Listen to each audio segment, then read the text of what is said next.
ఫ్రీగా ఉంది కదమ్మా. నమస్తే, నేను doctor Kishore Chandra Reddy, orthopedician, Saisri speciality hospital, Nellore. ఈ పేషెంట్ పేరు తిరుపతమ్మ, 50 years. ఒక 3 months బ్యాక్ పొలంలో పనిచేస్తూ జారి పడ్డారు. పడిన తర్వాత ఈ రైట్ రిస్ట్ జాయింట్ పెయిన్తో నా దగ్గరికి వచ్చారు. అప్పుడు ఎక్స్రే తీసి చూస్తే రైట్ రిస్ట్ జాయింట్ పక్కకి తొలిగి ఎముక ఇరిగిందని ఎక్స్రేలో తెలిసింది. అప్పుడు వాళ్ళకి ఆపరేషన్ చేసి ఓపెన్ చేసి ప్లేట్ వేయాలని చెప్పాను. వాళ్ళు ఓపెన్ చేసి ప్లేట్ వేయడానికి భయపడ్డారు.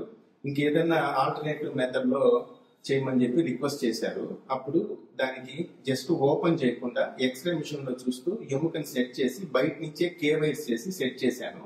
ఇక్కడ ఎటువంటి కుట్లు కానీ ఓపెన్ చేయడం కానీ ఏం ఉండదు. తర్వాత సెట్ చేసిన తర్వాత ఒక 1.5 month రెస్ట్ లో ఉన్న తర్వాత వాళ్ళకి బాగా సెట్ అయింది. ఇప్పుడు అన్ని పనులు చేసుకోగలుగుతున్నారు. అంటే మనకి ప్లేట్ వేసినప్పుడు ఎలా ఉంటుందో రిజల్ట్ దీంతో కూడా అలాగే ఉంటుంది. కాకపోతే దీని వల్ల ఏంటంటే ఒక ఎవ్రీ 10 days ఒకసారి డ్రెస్సింగ్ చేసుకోవడం ఇలాంటివి చేయాల్సి ఉంటుంది. బట్ దీని వల్ల కూడా రిజల్ట్ బాగుంటుంది. కాబట్టి ఇలాంటి ఫ్రాక్చర్స్ అయినప్పుడు మీరు ఆర్థోపెడిషియన్ కలిసి ఈ ట్రీట్మెంట్ ని కూడా తీసుకోవచ్చు. Thank you. Saisri speciality hospital, besides Alekhya sweets, Vijay Mahal gate road, Nellore.